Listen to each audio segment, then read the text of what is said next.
आप सभी को जय मसीह की। प्रभु आप सभी को बहुत आशीष दे।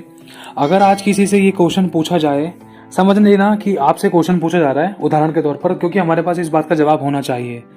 हम जो प्रभु यीशु मसीह के नाम पर विश्वास करते हैं, अगर हम विश्वासी से अगर कोई थर्ड पर्सन पूछ ले कि क्या तेरा उद्धार हो गया, सोचो अगर आपसे कोई पूछ रहा है तो आप क्या बोलोगे? क्या उत्तर होगा आपके पास? क्या आप सोच में पड़ जाओगे? हाँ बोलोगे या ना बोलोगे? अगर ना बोलोगे तो क्या सोचकर ना बोलोगे? अगर हाँ बोलोगे तो किस बात पे या किस बिहाफ पर हाँ बोलोगे? इस बात का कौन सा पक्का प्रमाण है आपके पास? ध्यान से समझना। एक बार अगर आपसे पूछा जाए कि तेरा उद्धार हो गया बहन, तेरा उद्धार हो गया मेरे भाई, तेरा उद्धार हो गया दीदी, तेरा उद्धार हो गया पापा, किसी से भी पूछा जाए तो मन में ना एक सबसे बड़ा क्वेश्चन ये रहता है कि यार पता नहीं, हो सकता है, क्या पता हो गया हो। समझने की कोशिश करने में बहुत गहरी बात है। अब दूसरी बात यह है कि अगर हम किसी से पूछे कि नरक जाना चाहता है, नहीं भाई मैं नहीं जाना चाहता नरक। स्वर्ग जाएगा, पता नहीं, कह नहीं सकते। उद्धार हो गया, पता नहीं। नरक जाना नहीं चाहते और स्वर्ग का पता नहीं है और उद्धार का भी नहीं पता है उद्धार हो गया नहीं हो गया। सबसे बड़ा प्रश्न है मेरे भाई और बहनों, जिस दिन हम प्रभु यीशु मसीह के नाम पर विश्वास कर लेते हैं ना, उस दिन से हम उसके बेटा और बेटी बन जाते हैं। जिस दिन हम प्रभु यीशु मसीह के नाम पर विश्वास कर लेते हैं ना, उस दिन उद्धार हमारे जीवन में आ जाता है और पवित्र आत्मा हमारे अंदर वास कर लेता है। जिस दिन हम पश्चाताप करके प्रभु के साथ संगति करते हैं ना, उस दिन से हम प्रभु की उस राज्य में सहभागी हो जाते हैं मेरे भाई और बहनों, उसके बेटा बेटी बन जाते हैं और उद्धार हमारे जीवन में आ जाता है। लेकिन उद्धार का भी एक कार्य है, उद्धार का कार्य भी पूरा करना है। ध्यान रखना, ये नहीं कि हाँ भाई उद्धार हो गया तो मैं जितने मर्जी चाहे पाप कर लूं, नहीं। और ये मत सोचना कि हमारे एक बार में पाप क्षमा हो गए और हमें उद्धार मिल गया तो हमारा उद्धार नहीं हो सकता और हम चाहे जितने मर्जी पाप कर लें। हमें कोई पाप का लाइसेंस नहीं मिल गया है। अगर हमें पढ़ना हो तो पढ़ सकते हैं। इब्रानी 10:26 में भी लिखा है कि जो जानबूझकर पाप करते हैं उसके लिए फिर कोई बलिदान बाकी नहीं है। और वचन में यह भी लिखा है कि सारे हे प्रभु कहने वाले स्वर्ग के राज्य के वारिस नहीं होंगे। और ये भी लिखा है जिन्होंने पवित्र आत्मा का दान पाया, जो स्वर्गीय वरदानों का स्वाद चख चुके हैं, जो पवित्र आत्मा के भागी हो चुके हैं। अगर वो व्यक्ति प्रभु के पास आने से अगर दूर चला जाए, वापस संसार में लिप्त हो जाए, अगर प्रभु के पास आने से बिल्कुल इनकार करे और वरन वो प्रभु से फिर जाए, दूर हो जाए प्रभु से, तो उसको वापस लाना अनहोना है। तो ध्यान से समझना, क्योंकि लिखा है कि अपने उद्धार के कार्य को पूरा कर। जो दौड़ हमें दौड़नी है उसे हम पूरा करें ताकि हम प्रभु से इनाम पाएं। और वचन में ये भी लिखा है कि तेरा मुकुट कोई छीन ना ले, इसलिए याद कर, स्मरण कर कि तू कहां से गिरा है, वरना मैं तेरी दीवट को हटा दूंगा। मन फिरा और पहले के समान काम कर। पहले के समान मतलब जब मसीह में नए नए आते हैं, बहुत उतावली रहती है प्रभु के लिए जीने के लिए, प्रभु के लिए काम करने के लिए, सुसमाचार सुनाने के लिए और दूसरों के लिए प्रार्थना करने के लिए। लेकिन जब पुराने हो जाते हैं ना, तो हम खुद भी प्रार्थना नहीं करते, ना तो दूसरों को सुसमाचार सुनाते हैं। चलो इतना तो हम जानते ही हैं, ठीक है।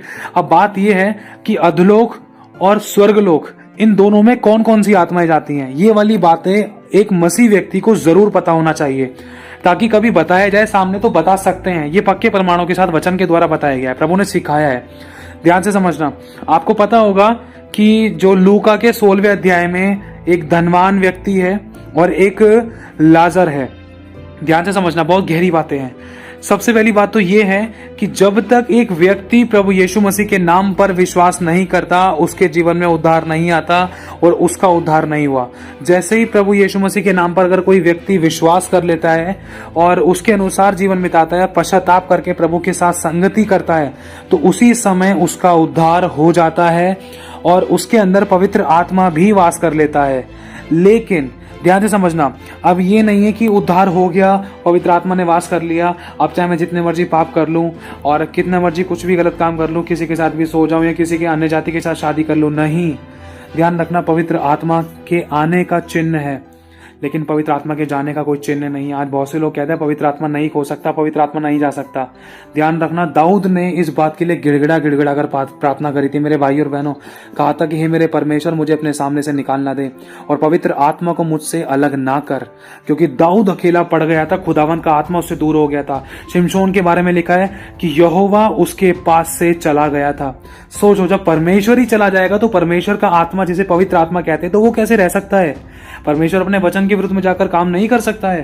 तो इसीलिए हर बात का, हर काम का, हर चीज का एक मतलब है और हर चीज का एक प्रोसेस है, एक प्रतिक्रिया है। तो ध्यान से समझना कि अधलोक किस विषय में है और स्वर्गलोक किस विषय में है।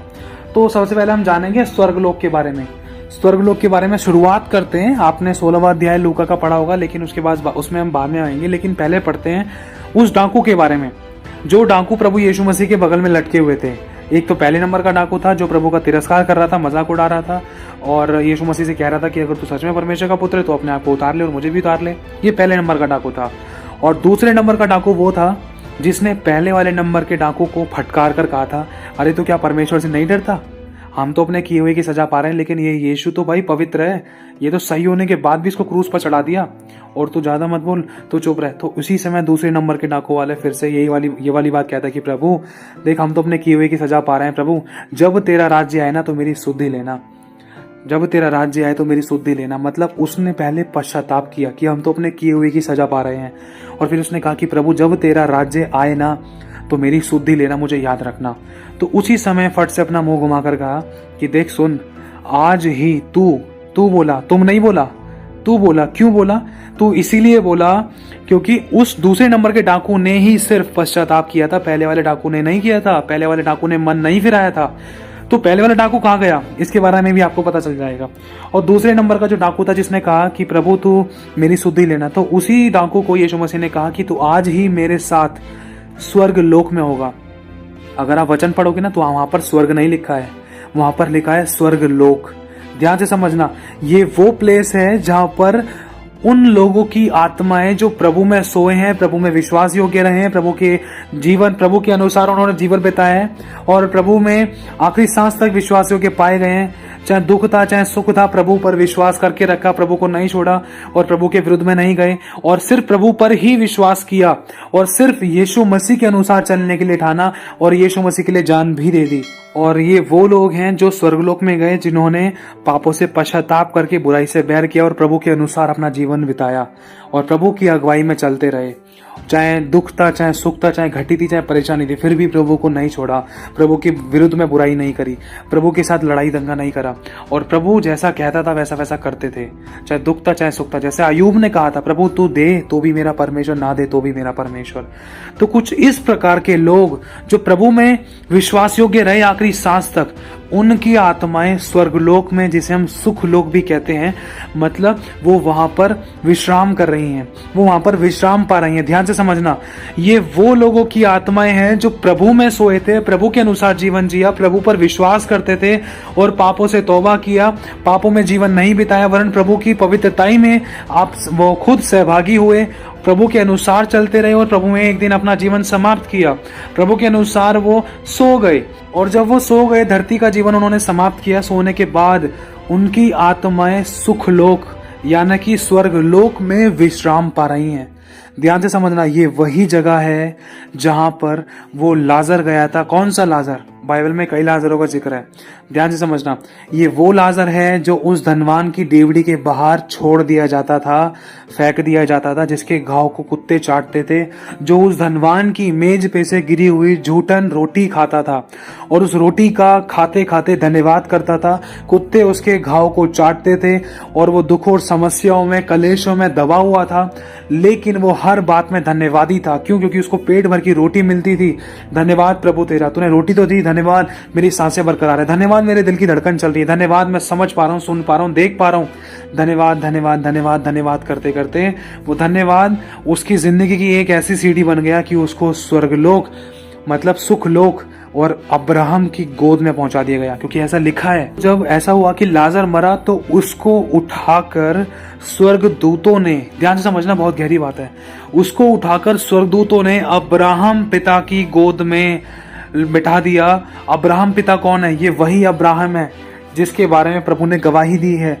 क्या गवाही दी है? कि अब्राहम, मैं अब्राहम का परमेश्वर। गवाही ये भी है कि अब्राहम विश्वास का पिता कहलाएगा।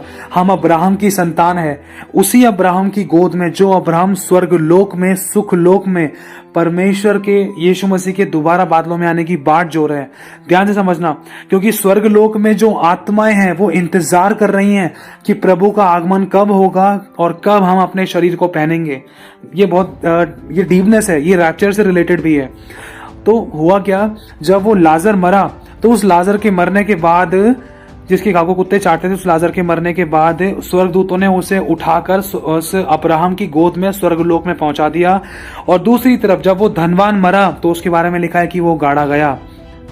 अब्राहम की गोद में कौन गया? वो लाजर, उसको गाड़ा नहीं गया, उसको तो स्वर्गदूतों ने उठाकर पहुंचा दिया, लेकिन जो धनवान व्यक्ति था वो जब मरा तो उसको गाड़ा गया, मतलब उसका हिसाब किताब भी किया गया, जैसे कि आजकल करते हैं रीति रिवाज से रिलेटेड, ऐसा कह सकते हैं। तो जब वो मरा तो वो गाड़ा गया, और उसके बाद बहुत खतरनाक बात लिखी, ध्यान से समझना, जब इंसान मर जाता है तो उसका एक शरीर होता है, भले ही वो शरीर दिखाई नहीं देता है, लेकिन उस शरीर को सब कुछ महसूस होता है, उस शरीर को याद भी रहता है, उस शरीर को बुद्धि भी रहती है, वो शरीर बोल भी सकता है, वो शरीर इच्छा भी रखता है, वो शरीर चाहता भी है, वो शरीर पश्चाताप भी करता है। ध्यान से समझना, उस शरीर की याददाश्त भी अच्छी रहती है। ये वो शरीर है जो एक आत्मा रूपी होता है, जिसमें महसूस भी होता है, सब कुछ अच्छे से याद भी रहता है। तो कुछ ऐसा ही उस धनवान व्यक्ति के साथ हुआ, क्योंकि एक ऐसा शरीर मिलता है धरती का जीवन समाप्त करने के बाद, जिसमें आत्मा का तो एहसास होता ही है, लेकिन मनुष्य कोई आत्मा को देख नहीं सकता, लेकिन वो आत्मा सबको देख सकती है, लेकिन वो आत्मा भी महसूस कर सकती है।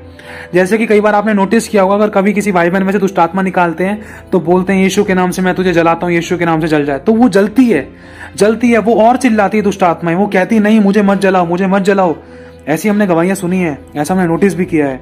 क्यों? क्योंकि आत्मा को महसूस होता है। तो इसी तरीके से जब वो धनवान व्यक्ति जब वो मरा तो गाड़ा गया, और उसकी आंखें कब खुली? मरने के बाद। ध्यान से समझना, इंसान की आंखें 2 बार खुलती है, और भला यही है कि जीते जी खुल जाए, पापों से तौबा कर ले और मन फिरा ले, पश्चाताप करे, बुराइयों को छोड़ दे और खुदा के अनुसार जीवन बिताएं। क्योंकि शैतान शुरुआत में मीठी गोली देता है, जिसका पछतावा बाद में होता है। कई बार बहुतों को ठोकर खाने के बाद मौका भी नहीं मिला, और ऐसा ही कुछ हुआ था। ध्यान से समझना, जब इस धनवान व्यक्ति ने परमेश्वर की आज्ञाओं को, बातों को, पवित्र शास्त्र को और परमेश्वर की याजकों की अनुसार, और मतलब परमेश्वर की आत्मा की अगुवाई में नहीं चला, प्रभु के अनुसार नहीं किया, और प्रभु की व्यवस्था का पालन नहीं किया और ना ही कर रहा था। यहाँ तक कि प्रभु ने कहा था, दीन दुखियों को संतुष्ट करो, भूखों को रोटी दो, उदारता से उनकी सहायता करो, उनके घावों पर तेल मलो। मतलब बहुत सारी बातें प्रभु ने कही हैं, दीनता, नम्रता को लेकर, प्रेम करने, क्षमा, दया, अनुग्रह को लेकर, लेकिन फिर भी ऐसा कुछ नहीं था। लिखा है, धनवान तो उसकी डेवड़ी के बाहर छोड़ दिया जाता था, लेकिन वो झूठन खाता था। समझने की कोशिश करना। तो हुआ कुछ ऐसा, जब वो धनवान मरा तो वो गाड़ा गया, गाड़े जाने के बाद उसकी आंख अधोलोक में खुली। ऐसा शब्द वहां लिखा है बाइबल में, लूका 16वें अध्याय में। ध्यान से समझना कि जब उसकी आंख खुली तो उसने अपने आप को अधोलोक में तड़पता हुआ पाया, और उसको तड़प हो रही थी, मतलब एक आत्मा को भी तड़प होती है। तो ये कौन सा प्लेस था? ये अधोलोक था। ये वो व्यक्ति थे जो प्रभु के अनुसार नहीं चले थे, प्रभु पर विश्वास नहीं किया था, प्रभु के कहे अनुसार नहीं किया था। अब ध्यान रखना, चाहे कोई भी है, चाहे कोई विश्वासी था या अविश्वासी था, चाहे कोई भी किसी भी प्रकार का विश्वासी था, लेकिन प्रभु के अनुसार चलना जरूरी है। क्योंकि खुदावन अपने वचन से बना हुआ है। उसने कहा है कि देख, तेरे अधर्म के कामों के कारण मैं तेरी प्रार्थना नहीं सुनता, और तेरे ही पापों के कारण मैंने तुझसे अपना मुंह छिपा रखा है। तेरे ही अधर्म के कामों के कारण मैं तेरी नहीं सुनूंगा। क्यों? क्योंकि देखो, पाप मनुष्य को परमेश्वर से दूर करता है। परमेश्वर पापी से प्रेम करता है, लेकिन पाप से नफरत करता है। तो हुआ क्या, जब वो धनवान व्यक्ति जब मरा, उसकी आंख खुली, अधोलोक में उसने आपको तड़पता हुआ पाया, और अचानक उसने अपने आंखों को उठाकर देखा। मतलब उसकी आंख भी खुली, उसकी आंखें हिला भी सकता है और उठा भी सकता है। तो उसने जब अपनी आंखों को ऊपर की ओर उठाकर देखा, क्या देखा? उसको आत्मा में दिखाई दे रहा है कि हाँ, अरे ये तो वही लाजर है जो मेरे घर के बाहर डेवढ़ी के पास पड़ा रहता था, जो मेरी जूठन खाता था। ये लाजर स्वर्गलोक में अब्राहम पिता की गोद में कैसे पहुंच गया? तो उसी समय वो जोर से आवाज मारता है। ध्यान रखना, आत्मा की आवाज भी होती है, आत्मा बोलती भी और महसूस भी करती है। और जब वो धनवान व्यक्ति उस लाजर को अब्राहम पिता की गोद में देखता है आत्मा में, तो वो क्या कहता है कि हे पिता अब्राहम, दया करके वहां से लाजर को यहां मेरे पास नीचे भेज दे, ताकि वो अपनी उंगली को पानी में भिगोकर, एक उंगली भी होती है आत्मा की, समझना, एक अपनी उंगली को पानी में भिगोकर मेरी जीभ को ठंडा करे, क्योंकि मैं यहाँ इस ज्वाला में तड़प रहा हूं। अधोलोक में शांति नहीं है, अधोलोक में शांति नहीं है, सुख चैन विश्राम आराम नहीं है। अधोलोक में दुख दर्द पीड़ाएं, समस्याएं, परेशानियां, तकलीफें, कलेश। अधोलोक में दर्द पीड़ाएं हैं, अधोलोक में चीखना चिल्लाना है, रोना पीटना है और दांतों का पीसना है, अंधकार है। ध्यान से समझना। और जब वो धनवान के साथ जब ऐसी बातें हुई तो वो तड़प रहा था। उसने कहा कि मैं यहाँ पर ज्वाला में तड़प रहा हूँ, अब्राहम, हे पिता अब्राहम, लाजर को वहां से यहाँ नीचे भेजे। तो उसी समय एक बात बोली जाती है उस धनवान व्यक्ति को, देख सुन। अब्राहम पिता कहते हैं धनवान को, धनवान देख सुन, लाजर अपनी बुरी वस्तुएं और दुखों को धरती पर उठा चुका है, इसलिए वो यहाँ पर आज मेरे साथ विश्राम पा रहा है, शांति पा रहा है, मेरे पास स्वर्गलोक में है। लेकिन तूने अपनी अच्छी वस्तुएं ले ली हैं, तूने अपना ऐशो आराम का जीवन जिया है, तूने वचन का व्यवस्था का पालन नहीं किया है, तूने दीन दरिद्रों पर अनुग्रह दृष्टि नहीं की है, तूने प्रेम प्रकट नहीं किया है, तूने अपने आप को ही तूने उभारा है, अपने आप को ही बेस्ट करके दिखाया है और अपने आप को ही तूने बढ़ावा दिया है और अपने ही घमंड में, अपने ही ऐशो आराम में तू जीता रहा है। इसलिए क्योंकि तू धरती पर सब प्रकार के सुख पा चुका है, इसलिए तू यहाँ दुख पा रहा है। तुझे मौका मिला था तो उसी समय वो धनवान बहुत रोता पीटता है और एक बात और बोलता है रोते और बिलखते हुए कि हे पिता अब्राहम, एक बात कहना चाहता हूं कि हो सके ना लाजर को, चल तू मेरे पास नहीं भेज रहा, लाजर को जिंदा करके वहां पर धरती पर भेज दे, क्योंकि वहां पर मेरे 4 भाई और हैं। देखो, अधोलोक में भी इंसान चिंता करता है, अधोलोक में भी चिंता है, ध्यान से समझना। क्योंकि वो चिंता कर रहा था अपने भाइयों की। कब चिंता कर रहा था? जब कोई फायदा ही नहीं था, जब खुद नहीं संभला तो दूसरों को कैसे संभाल पाएगा। अगर हो सके तो लाजर को मुर्दों में से जिलाकर जिंदा करके उसको वहां पर धरती पर भेज दे, क्योंकि वहां पर मेरे 4 भाई और हैं। तो मेरे भाई और बहनों, प्रभु ने इस बात में अपने अभिषेक तो अपनी आत्मा से सिखाया कि प्रभु अगर लाजर को जिलाकर, अगर पिता अब्राहम अगर लाजर को धरती पर भेज देते जिंदा करके, तो कितने लोग विश्वास करते। आज खुदावन यीशु मसीह भी हमारे बीच में मुर्दों में से जिंदा होकर हमें कितनी बार गवाही देकर गया, कितनी बार हमने उस पर विश्वास किया। आज हम बार बार अविश्वास दिखा के उसको तड़पाते हैं, उसका दिल दुखाते हैं, बार बार अविश्वास दिखा के। तो अब्राहम कहते हैं नहीं जा सकता। अब्राहम कहते हैं कि वो लाजर नहीं जा सकता। सुन, अगर तेरे भाई बचना चाहेंगे तो पृथ्वी पर है ना, मैं लाजर को नहीं भेजूंगा। क्यों? क्योंकि पृथ्वी पर याजक हैं, भविष्यद्वक्ता हैं और पवित्र शास्त्र है, व्यवस्था की पुस्तक है। अगर तेरे भाई बचना चाहेंगे तो वो उनकी सुने, भविष्यवाणियों को सुने, भविष्यद्वक्ताओं की सुने, याजकों की सुने, परमेश्वर के अभिषिक्तों की सुने और व्यवस्था पर मन लगाएं। अगर वो मन लगाएंगे, अगर उनकी सुनेंगे तो बच जाएंगे, तो वो तेरे पास नहीं आएंगे। लेकिन अगर नहीं सुने तो उनकी मजदूरी है, जैसे तेरी मजदूरी आज अधोलोक है, पाप की मजदूरी मृत्यु है। तो मेरे भाई और बहनों, ये वो समय था जो अधोलोक को लेकर और स्वर्गलोक को लेकर परमेश्वर ने दिखाया, समझाया कि अधोलोक में कौन सी आत्माएं गई थी और स्वर्गलोक में कौन सी आत्माएं जाती हैं। ध्यान से समझना, आज हमें डरते कांपते और थरथराते हुए चलना है मेरे भाई और बहनों। ये बहुत गहराई की बातें हैं। यहाँ पर किसी का स्टाफ नहीं चलता है, किसी की रिश्वत नहीं चलती है, क्योंकि खुदावन जब बैठता है ना न्याय करने के लिए तो किसी की कुछ नहीं चलती है। लिखा है कि यीशु मसीह तो अभी तो सिर्फ वध किया हुआ मेमना है और अनुग्रह भी हमारे ऊपर है, लेकिन जिस समय यीशु मसीह रैप्चरेशन में आएगा ना, जो आत्माएं प्रभु यीशु मसीह के आने से पहले, जैसे अब तक जो भी बहुत सारे मसीह लोग जो प्रभु में सो गए हैं, अभी तक प्रभु यीशु मसीह जैसे अभी आने की उसमें है, बस कब आए। ध्यान रखना, वो कभी भी आ सकता है यीशु मसीह। तो अभी जो लोग सो रहे हैं, आज तक भी जो लोग मसीह में सोए हैं, उनकी आत्माएं स्वर्गलोक में हैं। और क्या हो रहा है? वो इंतजार कर रही हैं। किस दिन का इंतजार कर रही हैं? वो उस दिन का इंतजार कर रही हैं जब खुदावंद यीशु अपनी सेना के साथ, अपने लोगों के साथ, और जब वो रैप्चरेशन में अपनी दुल्हन को लेने के लिए आएगा। लिखा है, क्योंकि प्रभु आप ही स्वर्ग से उतरेगा, उस समय ललकार और प्रधान दूत का शब्द सुनाई देगा। मतलब एक परमेश्वर ललकारेगा, प्रभु ललकारेगा। किसको ललकारेगा? इसके बारे में अभी आपको बताया जाएगा। लिखा है, क्योंकि प्रभु यीशु आप ही स्वर्ग से उतरेगा। ये लिखा है 1 थिस्सलुनीकियों 4 अध्याय 16वीं आयत में। अगर आप चाहें तो पढ़ सकते हैं। क्योंकि प्रभु आप ही स्वर्ग से उतरेगा, उस समय ललकार होगी और प्रधान दूत कौन है? ये मिकाइल है। प्रधान दूत का शब्द सुनाई देगा और परमेश्वर की तुर्री फूकी जाएगी और जो मसीह में मरे हैं पहले वे जी उठेंगे। देखो, ध्यान से समझना, ये मसीह में जो सो चुके हैं ना, जिन्होंने अपना पृथ्वी का जीवन समाप्त किया है, जिनकी आत्माएं स्वर्गलोक में हैं, प्रभु उन आत्माओं को बोलेगा, जाओ और अपने अपने शरीरों को पहनो, जाओ अपने अपने शरीरों को पहनो। तो उसी समय एक भविष्यवाणी फिर से पूरी होगी, जैसा कि लिखा है 1 कुरिन्थियों 15वां अध्याय और उसकी 52वीं आयत में। लिखा है, और यह क्षण भर में पलक मारते ही, अंतिम तुर्री फूकते ही होगा, क्योंकि तुर्री फूकी जाएगी और मुर्दे अविनाशी दशा में उठाए जाएंगे और हम बदल जाएंगे। मतलब जो मुर्दे हैं, कहने का मतलब जैसे यीशु मसीह आज आ गए, इस समय यीशु मसीह आ गए, और जो इस समय जो मुर्दे थे, जो मुर्दे हैं, जैसे कि जो धरती का जीवन समाप्त कर चुके हैं, जो प्रभु में विश्वासी रहे हैं, उनके बारे में बात हो रही है। ठीक है, जो विश्वासी रहे हैं, जिन्होंने विश्वास के द्वारा जीवन बिताया प्रभु में विश्वास करके।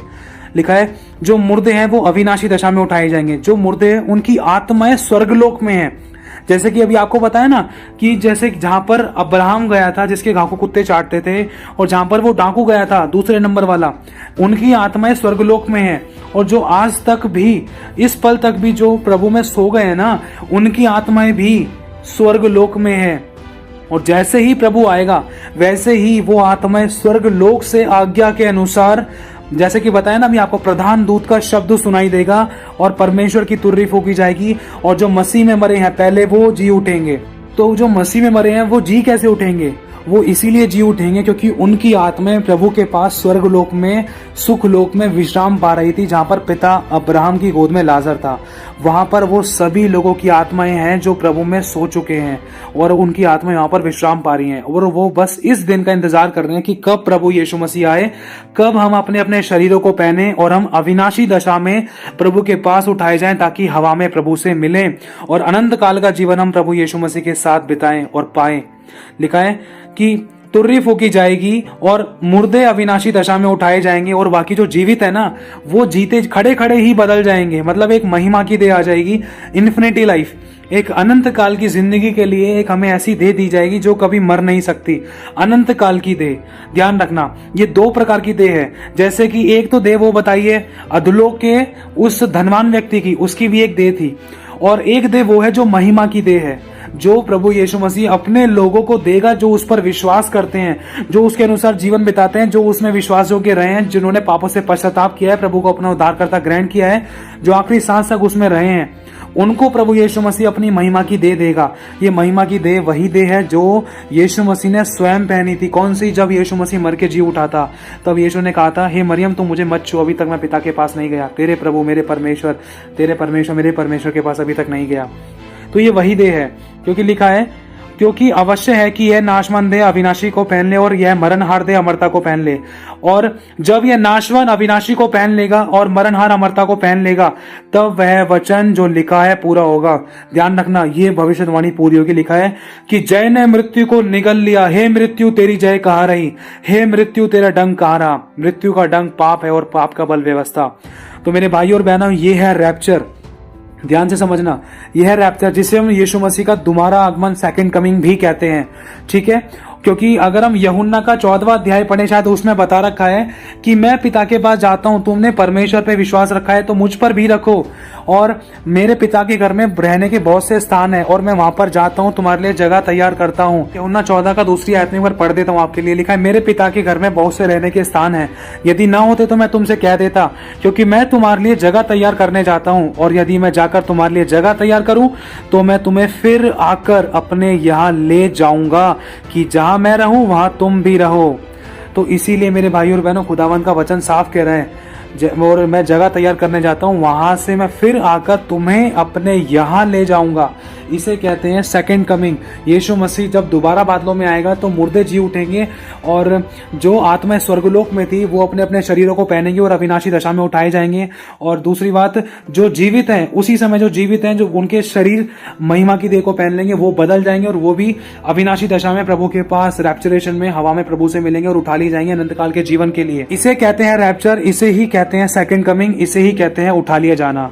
और इसी विषय में आज बहुत से मसीह जो जीवित हैं प्रभु के आने की बाट जो रहे हैं, और इसी विषय में वो आत्माएं जो स्वर्गलोक में हैं, जिनके शरीर पृथ्वी पर सो चुके हैं, वो आत्माएं इंतजार कर रही कि प्रभु कब तू आएगा और कब हम अपने अपने शरीरों को पहनेंगे। तो ये स्वर्गलोक की बातें हैं, ध्यान रखना। ये स्वर्गलोक में है वो आत्माएं जो इंतजार कर रही हैं प्रभु का कि प्रभु कब आएगा, और जो धरती पर लोग हैं जो प्रभु में विश्वास करते हैं वो भी इंतजार कर रहे हैं कि प्रभु तू कब आएगा। ठीक है, और जो आत्माएं प्रभु में सो गई हैं उनकी आत्माएं स्वर्गलोक में विश्राम कर रही हैं। स्वर्गलोक, स्वर्ग और स्वर्गलोक अलग है, ध्यान रखना, इनमें डिफरेंस है। क्योंकि लिखा है स्वर्ग तो यहोवा का है। स्वर्ग एक वो स्वर्ग है जिसमें स्वयं परमेश्वर पिता और यीशु मसीह विराजमान है। ठीक है, और अधोलोक के बारे में अब आपको पता चल चुका है। ध्यान से समझना, बहुत गहरी बात है। आखिरी वचन आपके सामने पढ़ देता हूं। लिखा है यूहन्ना 3 अध्याय और उसकी 15वीं आयत में, ताकि जो कोई उस पर विश्वास करे वह अनंत जीवन पाए। क्योंकि परमेश्वर ने जगत से ऐसा प्रेम रखा, उसने विश्वासियों से नहीं, उसने क्रिश्चियन लोगों से नहीं, उसने यहूदियों से ही नहीं, वरन पूरे जगत से ऐसा प्रेम रखा कि उसने अपने इकलौते पुत्र को दे दिया, ताकि, एक परिस्थिति है, ध्यान से समझना, ताकि जो कोई उस पर विश्वास करे, मतलब जो कोई भी व्यक्ति, किसी भी कौम का, किसी भी प्रकार का कोई भी व्यक्ति उस पर विश्वास करेगा वह नष्ट नहीं होगा परंतु अनंत जीवन पाएगा। परमेश्वर ने अपने पुत्र को जगत में इसलिए नहीं भेजा कि जगत पर दंड की आज्ञा दे, परंतु परमेश्वर ने अपने पुत्र यीशु मसीह को जगत में इसलिए भेजा है कि जगत उसके द्वारा उद्धार पाए। जो उस पर विश्वास करता है उस पर दंड की आज्ञा नहीं होती, परंतु जो उस पर विश्वास नहीं करता वह पहले से ही दोषी ठहर चुका है। इसलिए क्यों दोषी ठहर चुका है? वो इसलिए ठहर चुका है क्योंकि लिखा है कि उसने परमेश्वर के इकलौते पुत्र के नाम पर विश्वास नहीं किया। और दंड की आज्ञा यह है कि ज्योति जगत में आई, मतलब यीशु जगत में आया और मनुष्य ने यीशु से ज्यादा प्रिय अंधकार को जाना, मतलब मनुष्यों ने अंधकार को ज्योति से अधिक प्रिय जाना क्योंकि उनके काम बुरे थे। क्योंकि जो बुराई करता है वह ज्योति से बैर रखता है और ज्योति के निकट नहीं आता, ऐसा ना हो कि उसके कामों पर दोष लगाया जाए। मेरे भाई और बहनों, खुदावंद ने यहाँ साफ बता दिया है अधोलोक और स्वर्गलोक किस किस के लिए है। अब आप लोग बहुत समझदार हैं, जो विश्वास करता है, जो प्रभु के अनुसार चलता है, जिन्होंने प्रभु के अनुसार जीवन बिताया है, वो स्वर्गलोक में आखिरी सांस तक प्रभु के आने से पहले अगर बने हुए हैं तो स्वर्गलोक में, और प्रभु के आने तक भी अगर प्रभु में बने हुए हैं तो भी प्रभु के साथ अनंत काल के जीवन में प्रवेश करेंगे। लेकिन अगर प्रभु पर विश्वास नहीं किया तो आप समझ सकते हो। हमारे पास दो उदाहरण है, जैसा कि पहला उदाहरण है उस धनवान व्यक्ति का अधोलोक का, और दूसरा उदाहरण है उस पहले नंबर के डाकू का जिसने पश्चाताप नहीं किया, जिसने यीशु को अपना उद्धारकर्ता ग्रहण नहीं किया। सोचो वो कहाँ गए थे। तो इसी तरीके से आज हम जान सकते हैं कि स्वर्गलोक और अधोलोक, उनमें कौन कौन सी आत्माएं जा सकती थी और हमें कहाँ जाना है। तो आज चुनाव हमारे हाथ में है। तो प्रभु आप सभी को आशीष दे, आप सभी को जय मसीह की। तैयार हो जाओ, प्रभु बहुत जल्द आने वाला है। मन फिराओ और पश्चाताप करो, प्रभु पर विश्वास करो, उसके अनुसार जीवन बिताओ। प्रभु आप सभी को आशीष दे, आप सभी को जय मसीह की।